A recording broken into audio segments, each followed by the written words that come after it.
আসসালামু আলাইকুম। আজ পবিত্র জুম্মার দিন, দেখেন আমি এখানে আসছি পাগলা মসজিদে নামাজ পড়তে আসছি। আপনারা সবাই আমার জন্য দোয়া করবেন, আমি আপনাদের জন্য দোয়া করি। এই যে পাগলা মসজিদ, দেখেন কত লোক পাগলা মসজিদ জুম্মার নামাজ পড়তে আসছি। ইনশাআল্লাহ আল্লাহ পাক রব্বুল আলামিন আমাদের জীবনের সমস্ত গুনাহ মাফ করে দেয়। এই যে পাগলা মসজিদ, দেখেন পাগলা মসজিদে আল্লাহ বিশাল ইয়া দেন।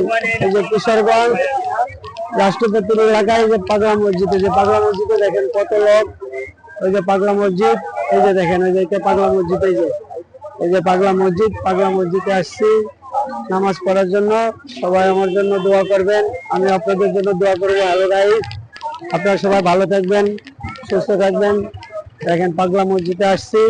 Hello guys, hello hello guys, এই যে পাগলা মসজিদ দেখেন। এই যে পাগলা মসজিদ আমরা আসছি আজকে। এই যে পাগলা মসজিদে আসছি নামাজ পড়ার জন্য। দেখেন এই যে মসজিদে কত লোক। ইনশাআল্লাহ আল্লাহ জুম্মার নামাজ পড়ার তৌফিক দান করুক, আমাদের সবাইকে জুম্মার নামাজ পড়ার তৌফিক দান করুক। এই যে পাগলা মসজিদ দেখেন। সবাই ভালো থাকবেন, সুস্থ থাকবেন। ইনশাআল্লাহ সবার জন্য আজকে নামাজ পড়ে দোয়া করবো, আমার জন্য আপনারা দোয়া করবেন। খুদা হাফেজ।